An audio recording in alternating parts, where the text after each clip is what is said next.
है हमारी बहन मेयर मैडम साहिबा हमारे इस प्रोग्राम में आकर आप लोगों से इल्तिजा करेंगे। बांट दिया इस धरती को, क्या चांद सितारों का होगा। नदियों के कुछ नाम रखे हैं, बहती धारों का क्या होगा।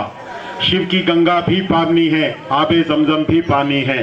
पंडित भी पिए, मौलवी भी पिए, पानी का मजहब क्या होगा। आइए इसी तसलसल को बरकरार रखते हुए सेकुलरिज्म के इख्तियार को बुलंद करने के लिए केसीआर साहब की पार्टी के उम्मीदवार बाजी रेड्डी गोवर्धन साहब के इस इंतखाबी जलसे आम को मुखातिब करने के लिए हमारे बीच में एक नौजवान कायद आए। मीर मुमताज अली साहब एडवोकेट से ख्वाहिश करूंगा कि वो अपने ख्यालात का इजहार करें। दाइस पे तशरीफ फरमा बीआरएस पार्टी के एमपी उम्मीदवार जनाब बाजी रेड्डी गोवर्धन साहब और साबिका में जो हमारे दरमियान में मिस्टर डेवलपमेंट के नाम से और निजामाबाद हल्के से एमएलए रह चुके हैं जनाब बिगाला गणेश गुप्ता साहब, और यहाँ तमाम जो बीआरएस पार्टी के कायदीन हैं और यहाँ मौजूद मेरे माँ और बहनों, अस्सलाम वालेकुम। दरमियान में एक ऐसे शख्स है जो पिछली गुज़िश्ता में कई सालों से हल्के निजामाबाद होंगे, रूरल होंगे या बांसवाड़ा होंगे या आरमूर से एमएलए रह चुके हैं। इनका काम ये इनका नाम नहीं, इनका काम बताता है कि कैसे इंसान है। आज हम खुशनसीब है कि आज ऐसा इंसान हमारे दरमियान में आया है जो आवाम के दर्द को समझता है, आवाम के काम क्या है, आवाम के मसाइल क्या है, इन मसाइल को समझता है। और इसी के साथ हमारा भी काम है कि हम इनको ऐसे उम्मीदवार को हमारे दरमियान में बीआरएस पार्टी को मजबूत कर हमको ऐसे इंसान को पार्लियामेंट भिजाना है। मैं आपको बताता चलूं, गुज़िश्ता में हम यहाँ पर एक जलसा लगाए थे और इस जलसे की जानिब से हमने आपको वोट की हर अपील की थी। हमको बीआरएस पार्टी को लाना है, जो जमात काम करती है वो जमात को हमको जिताना है। लेकिन अफसोस हमारे माँ और बहन, हमारे भाई और हमारे बुजुर्ग बातों में फुसल कर एक ऐसी जमात को आज जिता के लाए, एक ऐसे वेग में फैल गए जिसका आज हम देख रहे हैं कि एक फिरका परस्त इंसान हमारे दरमियान में जीत के आया है। आज फिर एक बार हमको आज बात समझना है, हम दूसरी जमातों के स्कीम को देखना है और बीआरएस पार्टी के स्कीम को देखना है, और इन सब चीजों को मद्देनजर रखते हुए हमको सोच समझकर बीआरएस पार्टी को आके जिताना है। आज गुज़िश्ता में एक पार्टी कांग्रेस पार्टी आपके दरमियान में आकर इतने वादे कहे थे कि 400 रुपए में सिलेंडर देंगे, करंट बंद नहीं होगा, ऐसे कई स्कीम हमारे दरमियान में लाके बोले। लेकिन हुआ क्या? आज आप बाखूबी जानते हैं हर 2 घंटे को, हर 3 घंटे को करंट जा रहा। क्या मैं झूठ कह रहा हूं? जा रहा, हर 1 घंटे को, 2 घंटे को। मैं आपको एक पुरानी मेरी बात याद दिलाता हूं। हमारा गुज़िश्ता में घर मालापल्ली में था। जब हमारे घर में इन्वर्टर कुछ नहीं हुआ करता था, जब हम करंट जाता था तो घर में कैंडल लगाकर पूरा दिन हाथ के पंखे से हवा करते बैठते थे। तो केसीआर साहब की जब 2014 में हुकूमत आई तो उसकी बाद से आज तक इन्वर्टर का काम कभी ज्यादा लगाने के बाद भी कभी ऐसा काम जरूरत में नहीं आया। लेकिन गुज़िश्ता में आज कांग्रेस हुकूमत आके 100 दिन नहीं हुए, इनके वादे कुछ पूरे नहीं हुए, बल्कि यह होता है कि हर 2 दिन को, हर 1 दिन को, हर 4 घंटे को करंट जाता है। हमारे दरमियान में हमको 400 रुपए में सिलेंडर नहीं मिला, हमको कोई स्कीम नहीं मिली, बल्कि हमको यह हुआ जाता है कि इलेक्शन के बाद, ये दिन के बाद, वो दिन के बाद बस झूठे वादे, फिर और हमको झूठे वादों में फितलाकर हमारा वोट मांगने हमारे दरमियान में आते हैं। ऐसे मक्कारों से और ऐसे दलालों से हमको बचना है और हमको जिता के उस इंसान को लाना है जो हमारे दर्द को समझता है। अगर वो कोई दर्द को समझता है तो वो केसीआर साहब है। अगर कोई उम्मीदवार हमारे दरमियान में है तो वो है बाजी रेड्डी गोवर्धन साहब। मैं अपनी बात मुख्तसर करना चाहता हूं। मैं बस यही कहूंगा कि आप अपने जहन से सोचे, आप बड़ा जहन करके सोचे, बात को समझे कि हालात हमारे किस तरह के हैं। आज कांग्रेस वालों के पास, आज ये जमात वालों के पास इनके ताकत नहीं है कि वो बीजेपी जैसी पार्टी का मुकाबला करे। अगर कोई पार्टी में मुकाबला कर सकता है तो वो इंसान है, ये इंसान है जो हमारे दरमियान में जीत के आ सकता है, और हमको जरूरत है बात समझने की और जिता के लाने की। मैं अपना बात खत्म करते हुए फिर एक बार आपके दरमियान में अपील करूंगा कि आप अपना कीमती वोट जाया ना करते हुए केसीआर साहब की पार्टी को दे, बीआरएस पार्टी को दे। हमारा निशान कार का निशान है। मुझे जो मौका दिया गया उसका शुक्रिया अदा करता हूं। अल्लाह हाफिज। शुक्रिया। टीआरएस पार्टी के इस उम्मीदवार की कैंपेन के लिए, चूंकि इंतखाबी जलसे आम है, हिंदुस्तान में ये पहली रियासत है तेलंगाना जहां बीड़ी वर्कर को पेंशन दिया जाता है। केसीआर साहब का कारनामा है। जो लोग हमारे सर से सर से एक तिनका निकालते हैं, हमको उसका एहसान मानने की जरूरत है। जमहूरियत में होना तो ये चाहिए था कि काम की बुनियाद पे वोट मांगा जाए, लेकिन हिंदुओं से मुसलमान, मुसलमानों से हिंदू, ये जो सिलसिला है ये आने वाले वक्त में इंतहाई खतरनाक हो सकता है। ना सिर्फ आपको कार के निशान को वोट देकर बाजी रेड्डी गोवर्धन साहब को जिताना है, बल्कि आने वाले वक्त में भी एक मजबूत हिंदुस्तान की तामीर में आपका हिस्सा होना जरूरी है। तो इसी सिलसिले को आगे बढ़ाते हुए मैं इस शेर से जनाब गणेश गुप्ता साहब को दावत तकरीर देता हूं कि हाकिम वक्त ने ये कैसा हिंदुस्तान कर दिया, हाकिम वक्त ने ये कैसा हिंदुस्तान कर दिया, बेजुबान इमारतों को भी हिंदू मुसलमान कर दिया। हम सोचते थे ताजमहल हिंदुस्तान का है, आज हमें पता चला कि ये मुसलमान का है। आइए मैं गणेश गुप्ता साहब को, जिनके कारनामे खुद जो है आज शहर में बात करते हैं, जिनकी गैर मौजूदगी से शहर लाचार और मजबूर की तरह हो गया है, आइए जोरदार तालियों से मैं ख्वाहिश करूंगा कि जनाब गणेश गुप्ता साहब को दावत तकरीर दूं। इस जलसे में मेरे साथ जो मौजूद है हमारे बड़े भाई बीआरएस पार्टी के एमपी कैंडिडेट बाजीरेड्डी गोवर्धन साहब उम्मीदवार, और हमारे वीजी गौड़ साहब एक्सएमएलसी, और हमारे बहन मेयर दंडू नीति किरण जी, और हमारे सीनियर लीडर मजाज भाई, नवीद इकबाल जी, इमरान शहजाद, मतीन, हमारा सिरपर राजू, दंडू शेखर और फयाज भाई, अली भाई, खासकर अभी तक जो बात की आपसे मीर मुमताज अली, नौजवान है, पहली बार बात करे तो ये मैं सुना था, बहुत अच्छा बात करे अभी। और आपसे वोट मांगने आए हम। आप लोग जानते एमएलए इलेक्शन के टाइम पे फर्क इतना ही है, जब सर्दी था अभी गर्मी है। यही मीटिंग हुआ था, तब भी मैं आके कुछ बातें बोले थे। वोट डालने के लिए मैं आपको पूछा था, जब ये भी बोला था मैं, अगर आप सही फैसला नहीं किए तो बीजेपी जीत जाएगी। थोड़ा लोग मेरा बात माने, लेकिन बहुत लोग मेरा बात नहीं माने। नहीं मान के आपका वोट नहीं बढ़ना चाहिए। वोट बढ़ने से बीजेपी को फायदा होगा, निजामाबाद डेवलपमेंट रुक जाएगा। लेकिन ऐसा ही हुआ जो मैं कहा था। आज बीजेपी जीत गई, वहां पे एमएलए बन गए। मैं अभी आते आते देखा डबल रोड हमने बनाया, धर्मपुरी हिल्स को भी डबल रोड बनाया, वेंकलराव नगर, पेंटर कॉलोनी, हर जगह हम डबल रोड बनाए। और ये सीसी रोड गली गली में हम सीसी रोड बनाए। लेकिन आज एमएलए के पास आप जा सकते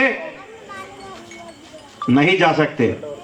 अगर गया तो भी काम होगा आपका, नहीं होगा। उधर तो नेहरू पार्क से इधर पलट के भी नहीं देखेंगे। अगर वो करना चाहे तो भी कुछ नहीं कर सकते, क्योंकि हुकूमत में कोई और है, एमएलए सीट पे कोई और है। हम काफी निजामाबाद शहर का तरक्की किए। आज दोबारा वोट मांगने हम आए। आप क्यों डाले भाई कांग्रेस को वोट? इसीलिए डाले, गरीबी की वजह से 2000 वजूफा 4000 होगा। शादी मुबारक में 1 लाख रुपए के साथ 1 तोला सोना मिलेगा। जहां पे भी मैं जा रहा हूं, मैं जहां पे भी मैं पूछ रहा हूं कि किनको वहां वजूफा आ रहा है, उसमें बहुत लोग हाथ उठा रहे। मैं ये पूछ रहा हूं कि इनको 4000 रुपए आ रहे क्या वजूफा? ऐसा करते नहीं, देखिए वहां पे भी कर रहे। और शादी मुबारक किसी को आया क्या? हाथ उठाते। अगर सोना किसी को आया क्या? ऐसा बोलते नहीं आया। धोखा दिया कांग्रेस पार्टी आप लोगों को। आप लोग 4000 के लिए डाले, 2500 हमारा बेटियों के लिए आएंगे वो डाले। आपके भलाई के लिए डाले, लेकिन एक भी ऐसा स्कीम इंप्लीमेंट नहीं हुआ आज तक। आपके साथ को जिताएंगे, दोबारा धोखा मत खाना। एमएलए इलेक्शन में आपके साथ धोखा हो चुका है। अगर फिर से जीत जाएंगे बीजेपी पार्टी, निजामाबाद में ये अमन शांति नहीं रहेगी। हम सेक्युलर है, और आपके लिए जो मेरे साथ नुकसान हो गए सो हो गया, लेकिन अभी दोबारा आपको मौका मिला यहां पे बीआरएस पार्टी कैंडिडेट को जिताने के लिए। अगर आप बाजरडी साहब को वोट देके जिताएंगे, आपके लिए लड़ेंगे, पार्लियामेंट में लिए लड़ेंगे, आपको 4000 देने के लिए लड़ेंगे, 1 तुला सोने के लिए लड़ेंगे, केसीआर साहब को भी ताकत मिलेगा।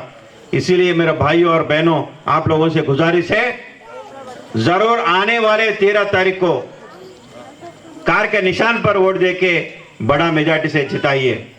ये मत समझना आज छुट्टी है और गर्मी है, गर्मी रहेगा, लेकिन 5 साल में सिर्फ वोट देने का एक बार हक रहता।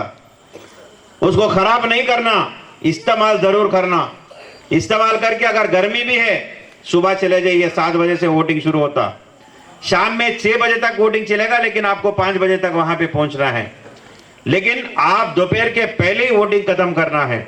दोबारा मैं एक चीज बोल के मैं अपनी बात खत्म करता हूं। जो धोखा आप लोग असेंबली में खाए, कांग्रेस को वोट डालने से बीजेपी को जो फायदा हुआ, बीजेपी कैंडिडेट नतीजा वो निकला कि बीजेपी कैंडिडेट जीत गए।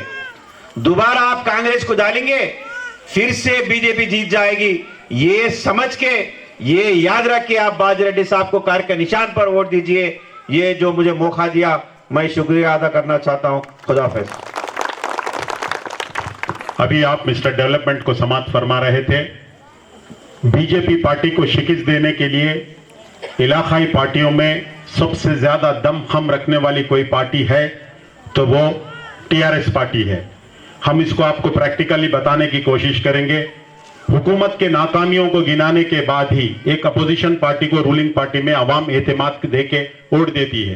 कांग्रेस पार्टी ने मुल्क में इतने बड़े बड़े स्कैम्स हुए, इतने बड़े बड़े, जैसा कि नोटबंदी का एक तुगलकाना फैसला करार दिया जाता है। नोटबंदी के जरिए हर गरीब अमीर को रोड पे ठहरा करके कई लोगों की अमवात हुई। रूलिंग पार्टी बीजेपी के ये इस बेवकूफ फैसले की वजह से उन्होंने कई लोगों को जान गंवाने, बैंक के एम्प्लॉइज की भी जान चले गई। इस मौके का भी कांग्रेस ने कभी बहैसियत अपोजिशन फायदा नहीं उठाया। फिर उन्होंने कोरोना की मारामारी में कई लोगों को निहत्था छोड़ दिया। सिर्फ 3 साल पहले हमारी रियासत में यह तकलीफ महसूस नहीं होने दी। वाकई के हिंदुस्तान के कोने कोने में कई लोगों की लाशों को पानी में बहा दिया गया। चूंकि हमारे पास ऐसे दूरअंदेश सियासतदान चीफ मिनिस्टर थे केसीआर साहब, उसकी तकलीफ हिंदुस्तान में जिस तरह से हो रही थी हमारे पास होने का मौका नहीं मिला। कई लोगों को, मजदूरों को अपने रियासत जाने के लिए पैदल जाके जान गंवाना पड़ा, लेकिन ऐसा दूसरी रियासत के लोगों को, मजदूरों को हमारी तामीर नौ में हिस्सा लेने वाले हैं बोलकर केसीआर साहब ने उनका भी ख्याल किया। देखिए, इतने सब चीजें करने के बावजूद भी कांग्रेस पार्टी उसका भी फायदा नहीं उठा सकी। तो आइए, एक ऐसे शख्स को बीआरएस पार्टी ने उम्मीदवार बनाया है जो नक्सलाइट की गोली का भी गोली से जवाब दिया गया, फिरका परस्तों की बोली को बोली से जवाब दिया जाता है। उन्होंने इससे पहले 4 मरतबा एमएलए यहां पर किए हैं, मुख्तलिफ जिले के मुख्तलिफ हिस्सों में 4 मरतबा एमएलए गिरी की है और वहां पर कामयाब और हिंदू और मुसलमानों की नुमाइंदगी। मैं इनके बारे में बात कर रहा था, तो मैं इस वक्त हमारे इस प्रोग्राम के ऑर्गेनाइजर साबिका डिप्टी मेयर मीर मजाज अली साहब से ख्वाहिश करूंगा कि वो अपने ख्यालात का इजहार करें।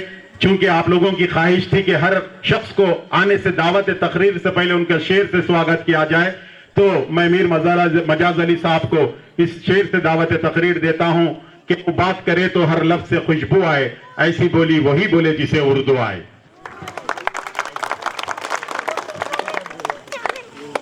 आज जो ये जलसा लगाया गया है इलेक्शन के मुताल्लिक, इस जलसे में आए हुए इस इलेक्शन के एमपी के कैंडिडेट जनाब बाजारेड्डी गोवर्धन साहब और जनाब साबिक़ा एमएलए बिगाला गणेश गुप्ता साहब, जनाब वीजी गौड़ साहब, मोहतरमा नीतू किरण साहिबा, जनाब और डिस्ट्रिक्ट प्रेसिडेंट जनाब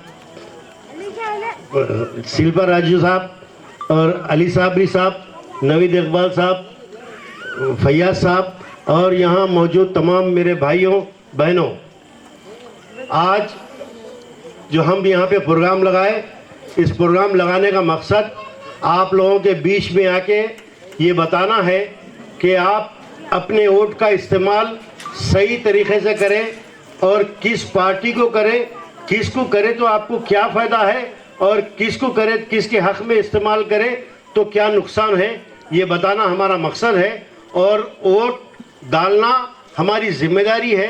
अगर हमको किसी को हराना है तो वोट डालना है, अगर किसी को जिताना है तो वोट डालना है।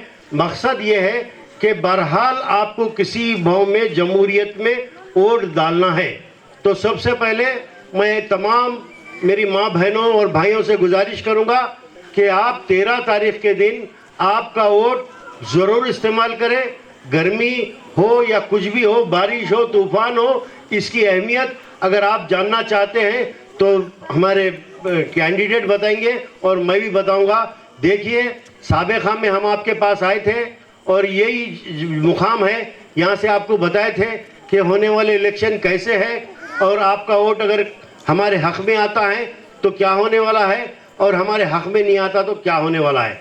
तो क़िस्सा मुख्तसर ये है कि आप लोग जिस तरह से अभी नवीद इकबाल साहब बोले, हमारे साबिक़ा एमएलए साहब बोले कि कांग्रेस के झूठे वादों में आके आप वो स्कीम ये दे रहे वो दे रहे बोल के जो सो आपसे वोट ले लिए। मैं आपको बताना चाहता हूँ, सिर्फ एक बस फ्री के अलावा कोई स्कीम का इम्प्लीमेंट नहीं हुआ और ना होने वाला है। आप लोगों को चाहिए कि वो सब तमाम झूठे वादों को छोड़कर आज जो इलेक्शन है वो इलेक्शन में एक ऐसी जमात जो 10 साल से मुसलसल आपके हर वो मसले, अगर बेवा है तो उसको वजीफ़ा, अगर ज़ईफ़ है तो उसको वजीफ़ा, और अगर किसी घर में बच्ची की शादी होती है तो उसको शादी मुबारक स्कीम। मैं ये बताना चाहता हूँ कि पैदा होने वाले बच्चे से लेके बूढ़े तक को जो है ये गवर्नमेंट स्कीम जो दी वो केसीआर गवर्नमेंट थी। आज आप उसका नतीजा मुख्तसर से अरसे में देख रहे कि आज ये आपको मैं बताना चाहता हूँ कि टीआरएस की जब गवर्नमेंट थी कभी करंट नहीं गया, और जब भी करंट जाता था तो पहले सोशल मीडिया और इलेक्ट्रॉनिक मीडिया और प्रिंट मीडिया में बताया जाता था कि फलाने दिन हफ्ते के दिन 10 बजे से 3 बजे तक करंट बंद रहेगा। मगर अफसोस आप लोग देख रहे, ये बात हमारी झूठ नहीं है कि बार बार घंटे में एक बार 2 घंटे में दिन में, बहरहाल जब से कांग्रेस गवर्नमेंट आई दिन में 2-4 बार करंट तो लाजमी जाना है। तो आप तमाम ये मुश्किलात से, ये परेशानियों से उभर के बाहर आना चाह रहे और आप चाहते हैं कि आपके जो कांग्रेस हुकूमत जो आपसे वादे करी उसका इम्प्लीमेंट होना, तो आपको असल अक्लमंदी ये है कि आप टीआरएस के ऊपर भरोसा करके टीआरएस को स्ट्रांग इसलिए करने कि असेंबली के अंदर हमारे आज 39 एमएलए हैं और असेंबली से लेके गली तक आज हम तैयार हैं आपके मसाइल के लिए लड़ने के लिए, आपके हुकूक को लड़ने के लिए। आपको जो सोना दिया जाने वाला है उसको लड़ने वाले हम हैं, और हमको अगर मजबूत नहीं करेंगे, हमको अगर कमज़ोर करेंगे तो फिर कांग्रेस को पूछने वाला कोई नहीं रहेगा। मेरे माँ और बहनों से मैं गुजारिश कर रहा हूँ कि अक्लमंदी से काम लें। 13 तारीख के दिन आपका कीमती और कार के निशान को देकर आज बाजारेड्डी गोवर्धन साहब को जिताएं। बाजारेड्डी गोवर्धन एक ऐसी शख्सियत है जो मुसलसल 30-40 साल से जो है सो अवाम के बीच में रह के अवाम की खिदमत करने वाली शख्सियत है। एक ऐसी शख्सियत है जो आज अपने बलबूते पे हर वो जमात में जो भी जमात में गए अल्हम्दुलिल्लाह जीत के आए। खुद ये कि ना कि जमात बल्कि आज़ाद उम्मीदवार भी जो है सो एमएलए जीते सो कैंडिडेट है। अवाम के मसाइल का वक़फ़ियत है, अवाम के मसाइल हल करने का तजुर्बा है। मैं आप तमाम से गुजारिश करता हूँ कि आपका कीमती वोट आप कार के निशान में देकर भारी अक्सरियत से बाजारेड्डी गोवर्धन साहब को जिताएं। मेरे को जो मौका दिया गया इसका शुक्रिया अदा करता हूँ। खुदा हाफ़िज़। मैं 2 लम्हों में सर कर ली बाजीरेड्डी गोवर्धन साहब 4 महीने पहले तक भी तेलंगाना आरटीसी के चेयरमैन थे। जब चेयरमैन थे, आरटीसी को 50 करोड़ रुपए का नुकसान होता था, तो इन्होंने इस नुकसान को कम करने के लिए काफी जिद्दोजहद की।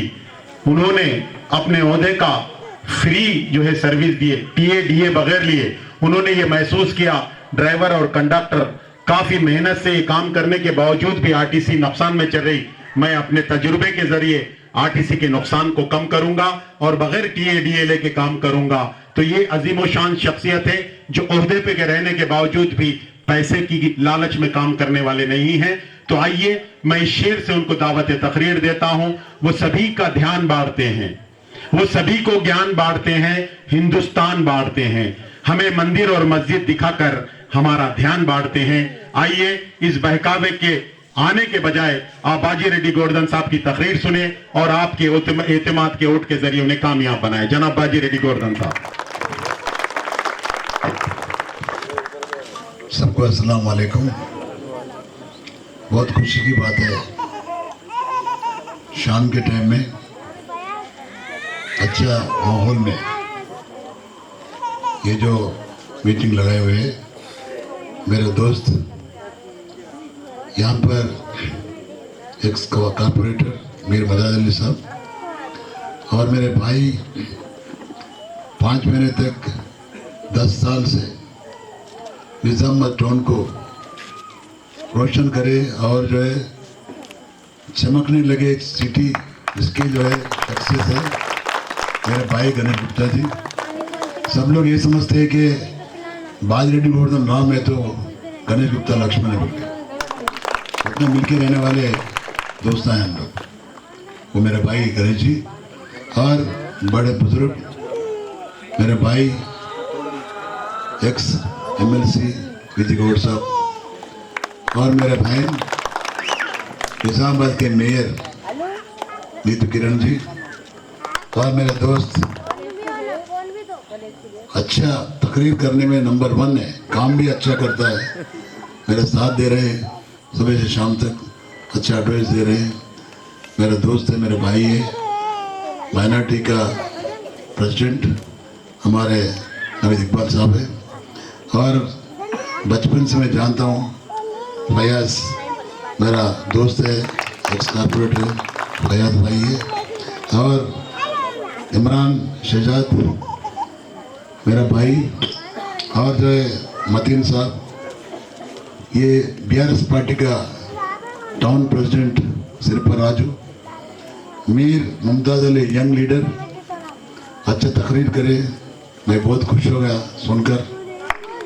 और जो है एसके अली साबिर साबरी, मोहम्मद रफ़ी साहब, मोहम्मद इम्तियाज़ साहब और मेरे भाई और बहनों, यंग नौजवानों, बुजुर्गों, सबको अस्सलाम वालेकुम। बहुत खुशी की बात है मेरे ये बीआरएस पार्टी की तरफ से अपना लीडर फर्स्ट तेलंगाना आने के बाद तेलंगाना का फर्स्ट चीफ मिनिस्टर और बीआरएस पार्टी के जो है चीफ बुजुर्ग हमारे केसीआर साहब जो है ये इलेक्शन में निजामाबाद पार्लियामेंट्री कॉन्स्टिट्यूंसी से बीआरएस पार्टी का उम्मीदवार बनाकर जो है आपके सामने बिठा दिया है। आपके आशीर्वाद चाहिए और आप लोगों की दुआ चाहिए। मैं उम्मीदवार बनने के बाद अब तक जो है 1 महीना 20 दिन से मैं फिर रहा हूँ, पूरे 7 कॉन्स्टिट्यूंसी फिर रहा हूँ, हर मंडल फिर रहा हूँ, बड़े बड़े गाँव फिर रहा हूँ और जो है म्यूनसिपालिटियाँ फिर रहा हूँ। 40 मंडल है, पूरा 6 म्यूनसिपालिटी है, पूरे के पूरे चक्कर मार के आ रहे हमें। कई देखा गांव तो दिन गाँव जो है बीजेपी का मेजॉरिटी गांव है, वहां जाकर मैं तकरीर कर रहा हूँ, बीजेपी के बारे में तकरीर कर रहा हूँ। कोई माइक लाल सामने आके जो है मुझे पूछ नहीं सके तो कन्विंस भी हो गया वो लोग, इसलिए कन्विंस हो गया। मैं बोला इलेक्शन तो बाद में रखो, आज बीजेपी जो है देश के लिए अच्छा है या बुरा है, मैं पूछा वालों को पूरा इससे पूरा जो है खोल दिया वहाँ पे। मैं ये कहा असेंबली इलेक्शन में जो है केसीआर साहब जब लड़ रहा था दूसरी बार, इतना इल्जाम लगाए उनके ऊपर बीजेपी वाले और कांग्रेस पार्टी वाले, तेलंगाना स्टेट को जो है कर्जे में गिरा दिया केसीआर साहब, 3,56,000 करोड़ कर्जा किया और कुछ नहीं करा उनके जो इल्जाम लगाए। तो मैं कहा उसका जवाब मैं दिया, जवाब ये दिया है सही बात है जो बोल रहे आप, 6,56,000 करोड़ कर्जा लेके आए, कर्जा क्या करे वो पैसे से 3,56,000 करोड़ कर्जा करके केसीआर साहब प्रोजेक्ट बड़े बड़े इमारतें बनाया, सेक्रेटेरिएट बनाया, अंबेडकर का स्टैचू बनाया, कालेश्वर प्रोजेक्ट बनाया, नया डिस्ट्रिक्ट में जो है कलेक्ट्रेट बनाया, एसपी ऑफिस बनाया और जो है गरीब लोगों को जो 2,000 रुपये पेंशन दिया, शादी मुबारक दिया, रेजिडेंशियल कॉलेज लगाया उन्हें, अच्छा एजुकेशन दिया उन्हें। ये सब जो करा, कर्जा करे तो भी ये सब तमाम काम करे। मैं पूछना चाह रहा था कि वहाँ पर जहाँ पर बीजेपी ज़्यादा है, मैं पूछा था इतना काम हम करे, बदनाम करे थे आप लोग। मैं सवाल पूछना चाह रहा हूँ आप लोगों को, बीजेपी वालों को, मोदी आने से पहले देश का कर्जा कितना था? 56 लाख करोड़ रुपए। मैं इसलिए कह रहा हूं, कल मैं एमपी जीतने के बाद पार्लियामेंट में क्वेश्चन करूंगा उनको, कोई भी प्राइम मिनिस्टर रह दो, मैं बोलना चाहता हूं, मैं इसलिए यहां बोल रहा हूं, मैं 56,000 करोड़ जो खर्चा था देश में मोदी आने से पहले। मोदी प्राइम मिनिस्टर बनने से पहले क्या बोला उन्हें, क्या कहा? अगर बीजेपी गवर्नमेंट आया तो सेंट्रल में तमाम ब्लैक मनी लेके आके हर फैमिली को 15 लाख रुपए अकाउंट्स में डालूंगा बोल के, हर साल 2 करोड़ यंग बच्चों को नौकरी दूंगा बोल के। ये 2 काम में भी फेल होगा उन्हें, 15 लाख नहीं आया, 2 करोड़ एम्प्लॉयमेंट नहीं दिया उन्हें, और कर्जा इतना करा के 56,000 छोड़ के 56 लाख करोड़ छोड़ के 100 लाख करोड़ जो कर्जा करा, 100 लाख करोड़, 100 लाख करोड़ कर्जा करा और बाद में अच्छे इंडस्ट्री भेज दिया उन्हें देश में, एयरपोर्ट भेज दिया, पोर्ट भेज दिए, LIC भेज दिया उन्हें, बड़े बड़े इंडस्ट्रीज भेज दिया। इतना बेचा, वो पैसा कहाँ गया? 100 लाख करोड़ कहाँ गया? कम से कम ये हमारा बुजुर्ग लोग हैं, बूढ़े लोग हैं, हमारा चीफ मिनिस्टर साहब जो है 2,000 रुपये दिए थे पेंशन, कम से कम प्लेस करके जो 2-4,000 देना था देश में पूरे लोगों को, वो नहीं दिया। घरा बन के देना था, वो भी नहीं करा। कम से कम रैयत को, फार्मर्स को, देश में कितने लोग खर्चे में हैं, खर्चा माफ तो करना था, वो भी नहीं करा। क्या करा तुम? 13 लाख करोड़ रुपए तुम्हारे गुजरात के जो बिजनेस वाला है उन लोगों का कर्जा माफ कर दिया। उतना बड़ा काम करा, किसी का काम नहीं करा, तेरे साथ में जो रहते चमचे वो लोग काम करे थे। देश बर्बाद हो रहा, बच्चों को जो है उचका कर, बच्चों को चढ़ाकर रोड में भी गिरा कर जय श्री राम बोले लगा रहे। मैं भी जय श्री राम बोलता हूँ, मैं हिंदू हूँ, राम का पूजा करता हूँ मैं, सीता माता का पूजा करता हूँ मैं, लक्ष्मण का पूजा करता हूँ मैं, हनुमान का पूजा करता हूँ मैं, टेम्पल जाता हूँ मैं, देवल जाता हूँ मैं, पूजा करता हूँ मैं। कभी एक बार ये जिले से जो जीत गया MP, कभी टेम्पल गया, पूजा करा? आप फोटो देखे कभी? नहीं जाता हूँ, क्योंकि उन्हें जीतने से पहले क्या वादा क्या करे? टर्मरिक बोर्ड लेके आते उनको बोले 5 दिन के अंदर लेके आते उनको बोले। और जितने जो है बच्चे गल्फ कंट्री में है, बहुत से लोग अपने मुस्लिम्स में रहते, उसमें हिंदूस में रहते, सिख ईसाई में रहते, हजारों लोग जो है अनएम्प्लॉयड यूथ एम्प्लॉयमेंट के वास्ते दुबई गए, ज़्यादा से ज़्यादा लोग सऊदी गए, कुवैत गए, मस्कट गए। वो सब नकली एजेंट के बारे में उसके हाथ में गिर के जो है जेल में डाले वो लोगों को। पैसे नहीं है तो बीमारी को कर जो हॉस्पिटल में जाने हो गए, मर जा रहे, थोड़े इलाज भी नहीं लेके आ रहे। वो सब लोगों को मैं उन्हें बोला, मैं नहीं बोला, उन्हें बोला सब लोगों के वास्ते गल्फ पॉलिसी लेके आता हूँ पार्लियामेंट में, बोला वादा करो। और उनके घर में कॉल सेंटर लगा के कोई भी तकलीफ है तो फोन करो, मैं वो लोगों को मैं हेल्प करूंगा। इतना झूठे वादे करके 5 साल टाइम पास करा, 5 साल टाइम पास करके जो है फिर आ रहा बेशरम बेहया, फिर आके क्या बोल रहा, समझ गया उन्हें, उनको वोट नहीं डालते लोग, उनके खुद के बीजेपी वाले नहीं डाले। क्या कह रहे, मुझे मत देखो, उनको मत देखो, मोदी को देखो। मोदी का भी बोल दिया मैं पूरा हिस्ट्री। मोदी की डाले तो भी क्या है, आपको डाले तो क्या दिख रहे नहीं, तुम किसी को नहीं मिल रहे, यहाँ के मसले को जो है कुछ हल नहीं कर रहे। कम से कम ये पूरा पार्लियामेंट्री काउंसिल जो भी मसाइल है पार्लियामेंट में क्वेश्चन नहीं करता, तुम क्या करने के वास्ते आए तुम? तो ये बात ये ही नहीं, मैं हर एक बात भी बोलना चाहूंगा। और एक कैंडिडेट कौन है? कांग्रेस पार्टी का जीवन रेड्डी है। जीवन रेड्डी समझ बोले तो कौन है? आर्मी का जीवन रेड्डी समझ बहुत लोग, मैं उन्हें जगता का जीवन रेड्डी है। उन्हें बात बोले सुने आता, सुने नहीं आता बेचारे को, बहुत बड़ा आदमी है, एजड आदमी है और इतना खुदगर्ज आदमी है। उन्हें मैं कल बोला जगताल में स्पीच दिया, मैं माइनॉरिटी लोगों में पर्दा पास कर दिया उसके। 6 बार एमएलए बना उन्हें,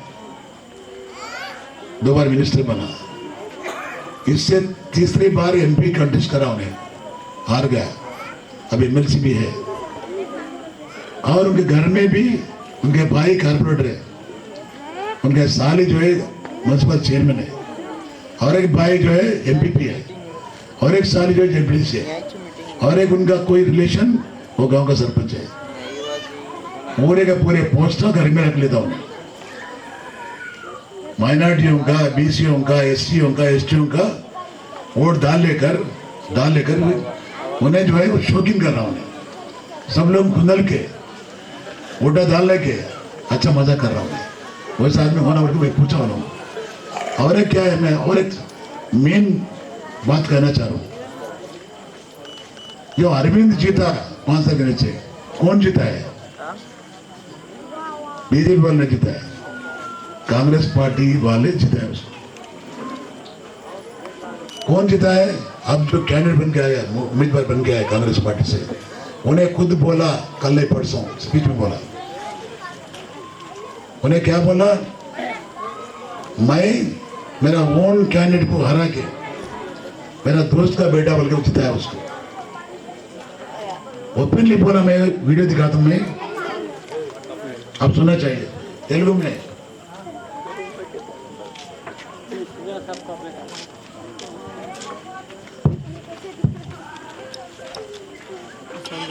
పంతొమ్మిదిలో సీనన్న కొడుకు అని చెప్పని రాజకీయాలకు అతీతంగా గెలిపించడం జరిగింది.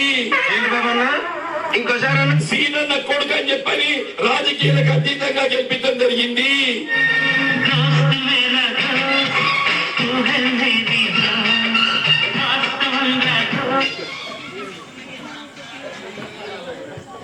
अब क्या बोल रहा, मैं सेक्युलर बोल रहा हूँ। सेक्युलर है क्या? नहीं सेक्युलर है क्या? आप सोचना चाहिए। वो आदमी जो है आके सेक्युलर बोलकर मुस्लिम्स का वोट जो है लूटने के वजह से आ रहा हूँ।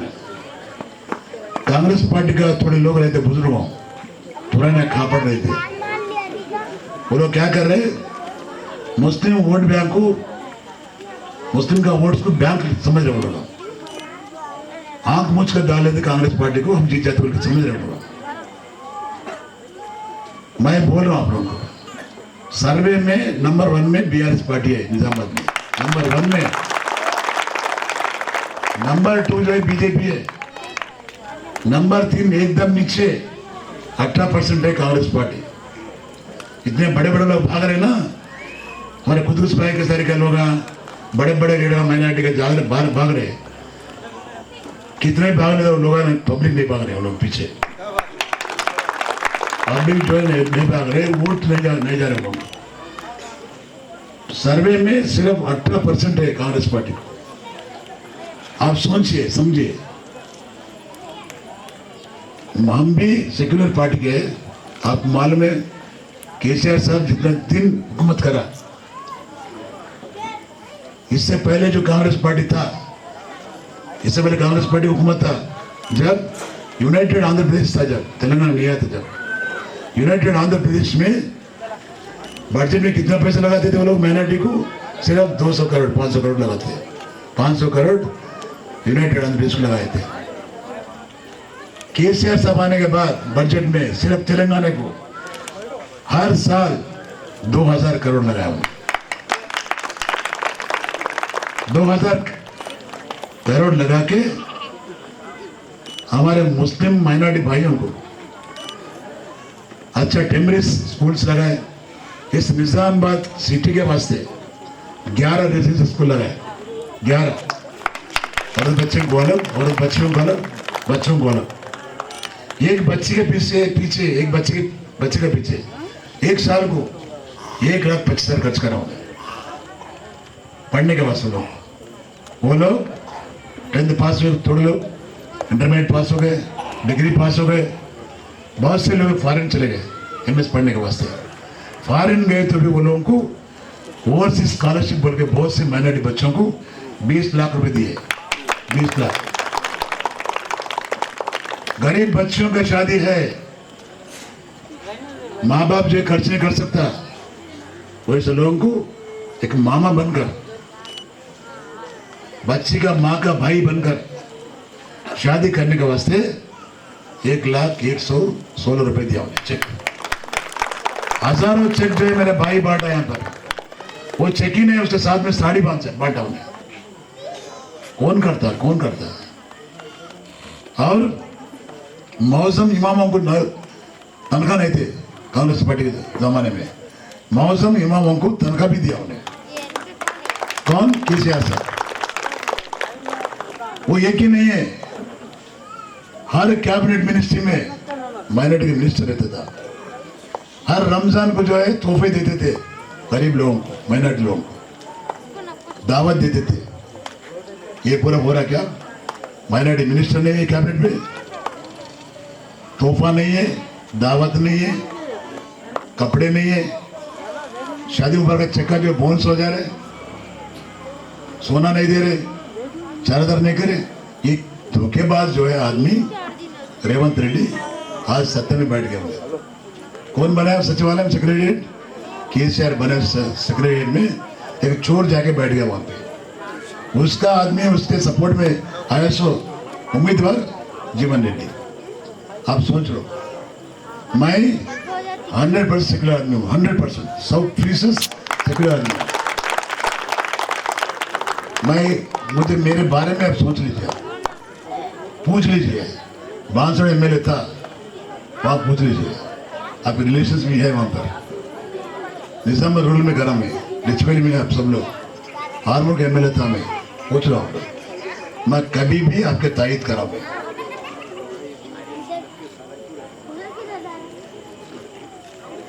क्या बोले? हाँ, बहुत से काम करा मैं, कहीं किरकिरी है समझो ईदगाह के पास, नहीं तो कहीं ग्रेवेट के पास कुछ है, वहाँ पर्सनली जाके मैं लड़कर जो है फैसला करवाते। इंसाफ पर आप लोग आज सोचना चाहिए। थर्ड में जो है कांग्रेस पार्टी वाला है, नॉन सेक्युलर आदमी हम कैंडिडेट, ऊपर से बोल रहे कि बीजेपी से लड़ना पड़ता कांग्रेस में डालो करके बोल रहे। हम क्या खाली आंख मूझ कर बैठे? हम लोग बीजेपी से लड़ रहे क्या, डर रहे क्या हम लोग? बीजेपी से लड़ने से वाला पार्टी सिर्फ BRS पार्टी है, कांग्रेस पार्टी का हिम्मत नहीं होता। इस स्टेट में जो पुकारते थे, असेंबली में, पार्लियामेंट में पुकारते थे, कौन? रघुनंदन राव, बंडी संजय, ईटल राजेंद्र, यहाँ का जो है अरविंद। हर बार मुस्लिम के ऊपर खिलाफ करते, हर बार जो पब्लिक को गालियां देते। वो लोग कौन आ रहा है असेंबली में खड़े हुए? तो ये 4 लोग असेंबली में खड़े हो गए बीजेपी तरफ से। कौन जीता है? कौन आ रहा है? वो लोग सिर्फ बीआरएस पार्टी आ रहा है। कांग्रेस पार्टी हरा की हिम्मत नहीं है। वो लोग हम हरा के घर में बिठा दिया। वो लोग हराने के दम नहीं है, हराने की जो एक हिम्मत नहीं है, हराने का मेजॉरिटी नहीं है वोटर। आप लोग आकर जो है, कल परसों में मैं बोल रहा हूँ, शबीर साहब भी मेरा दोस्त है, पुराना दोस्त है मेरा, कांग्रेस पार्टी में। उन्हें कई के वजह से क्या समझ में आता मेरे को। कॉमेडी से आया उन्हें, कॉमेडी से आती है जो मुस्लिम सो, अरे हमारा वो आदमी है, हमारा मुस्लिम है बोल के पूरे पूरे वोट डाल दिया। कौन जीत गया वहाँ पे? बीजेपी जीत गया वहाँ पे। कॉमेडी से आने से क्या हुआ गलती? कॉमेडी में बीजेपी जीत गया। उनके वजह से, यहाँ आने की वजह से जो है 2 बीजेपी एमएलए बन गया वहाँ पे। अगर वहीं रहता तो, वहीं लड़े तो बस शबीर अली जीतता था, नहीं तो बीआरएस पार्टी जीतता था, बीजेपी नहीं आता था। यहाँ पर वही है, अगर शबीर अली नहीं आया यहाँ पे, बराबर मैं बोल रहा हूँ, गणेश गुप्ता जीतता था यहाँ पे। सोच लीजिए आप सब लोग, अगर मैं जीत गया आप लोगों के दुआ से।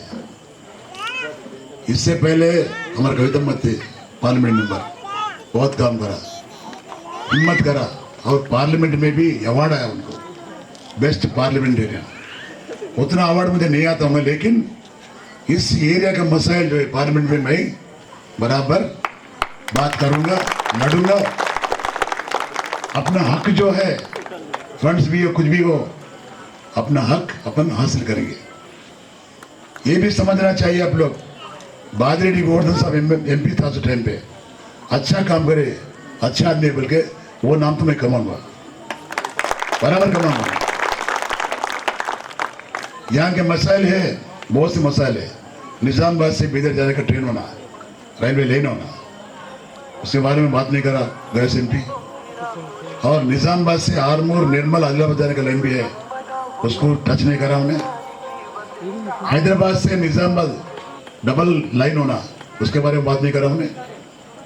यहाँ पर निजामबाद किले के पास नवोदय स्कूल बना, 4 साल से बन रहा हो, 1 साल के अंदर बनने का था, उसके ऊपर नजर नहीं लगा।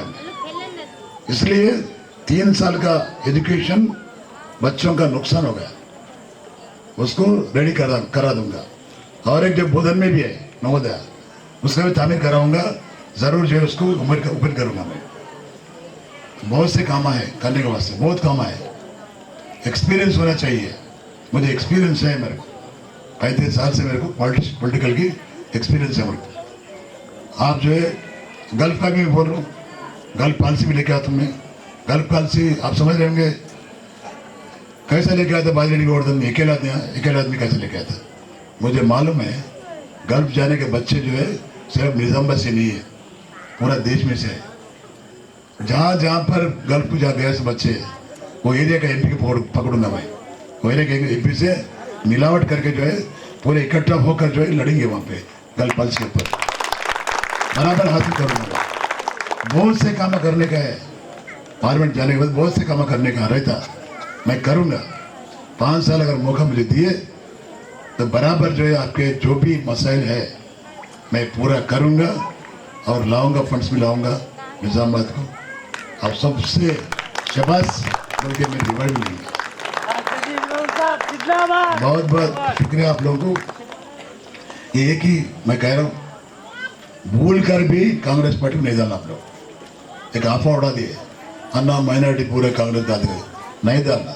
मैं रिक्वेस्ट है, उनको डाले अगर बीजेपी फिर आ जाता, वही गाली गलोच 5 साल तक वो भजन सुनना पड़ता। मुझे डाला, उसको इमीडिएटली मैं हरा दूँ, उतना हिम्मत मेरे को है। उसका बाप को हराया, उसको भी हरा दूँ,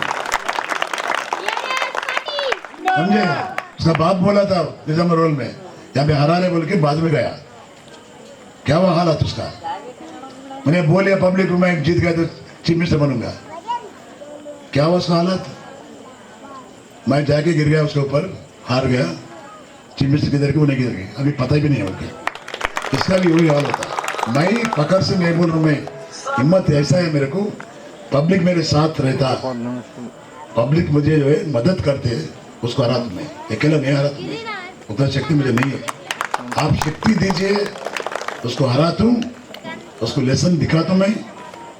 ये निजामाबाद से एक शैतान चले जाता है यहाँ पे।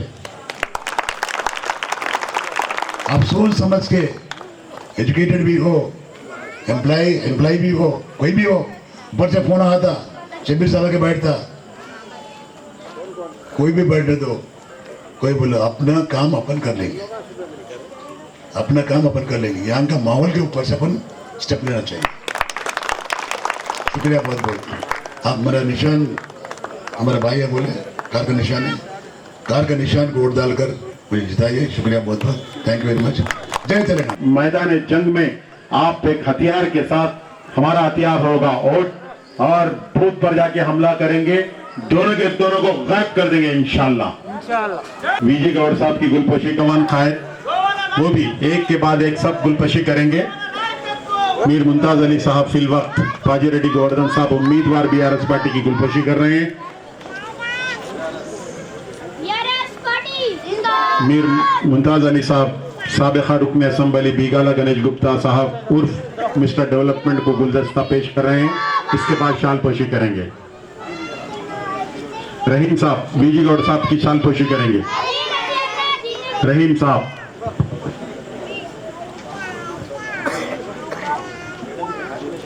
हाँ। मीर मुमताज अली साहब मैडम को शाल पोशी करेंगे, हाथ में करेंगे।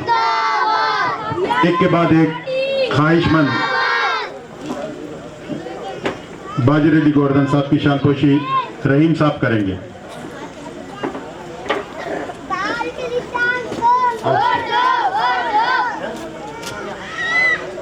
आप पहना। मीर मजाज अली साहब बाजीरेड्डी गोवर्धन साहब और गणेश गुप्ता साहब की गुलपोशी करेंगे। उसके बाद वीजी गौड़ साहब की भी गुलपोशी करेंगे। जय गणेश गुप्ता साहब, ये फूल कहाँ दे। वीजी गौड़ साहब की भी मीर मजाज अली साहब गुलपोशी करेंगे। मजाज भाई, वीजी गौड़ साहब की, पाशा भाई वीजी गौड़ साहब की गुलपोशी करेंगे। हमारी बहन मैडम की शालपोशी करेंगे और गुलपोशी करेंगे। बेटा तू आजा, तू आजा।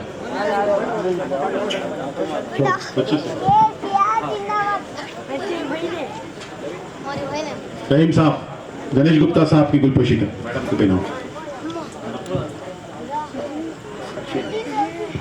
हर्षीन फातिमा मैडम की गुलपोशी करेंगे। मेयर नीतू किरण साहिबा की हर्षीन फातिमा। रहीम साहब मीर मजाज अली की शालपोशी करेंगे। मीर मजाज अली साहब की शालपोशी करेंगे। रहीम साहब सिरपा राजू साहब की भी शालपोशी करेंगे। एक सिरपा राजू साहब टाउन प्रेसिडेंट।